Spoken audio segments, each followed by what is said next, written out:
हमारी आज की कहानी है सुनहरा हंस। बहुत दिनों की बात है, एक झील में एक हंस रहता था जो कि काफ़ी खास था। उसके पंख जो सुनहरे थे। वहीं झील के पास एक बूढ़ी औरत अपनी बेटियों के साथ रहती थी।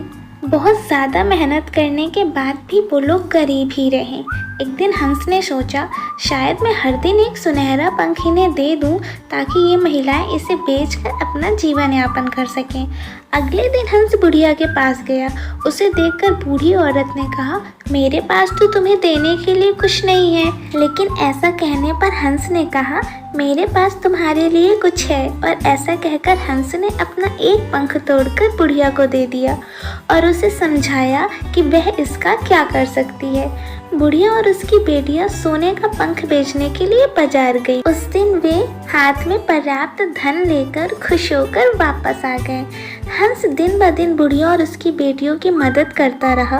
बेटियां चिड़िया के साथ खेलना पसंद करती थी और बरसात में ठंड के दिनों में उनकी देखभाल भी करती थी। जैसे जैसे समय बीतता गया, बूढ़ी औरत और लालची होती गई और ज़्यादा पैसे कमाने के लिए उसके दिमाग में ख्याल आने लगा कि एक पंख उसकी मदद कैसे कर सकता है।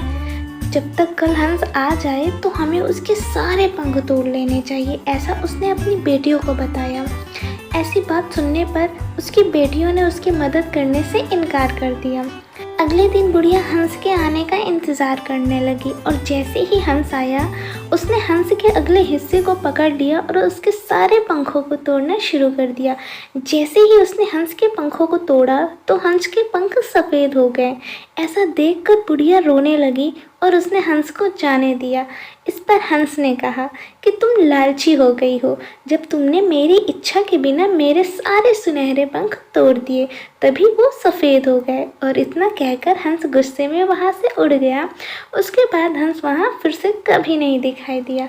तो दोस्तों, हमें इस कहानी से क्या सीख मिलती है कि अत्यधिक लोभ से बहुत हानि होती है और दूसरों से चोरी ना करना या स्वार्थ के लिए दूसरों की कामना ना करना ही हमारे लिए अच्छा है। ऐसी ही ज्ञानवर्धक कहानी सुनने के लिए हमारे चैनल को सब्सक्राइब करें और साथ ही बेल आइकन को प्रेस करें। Thank you.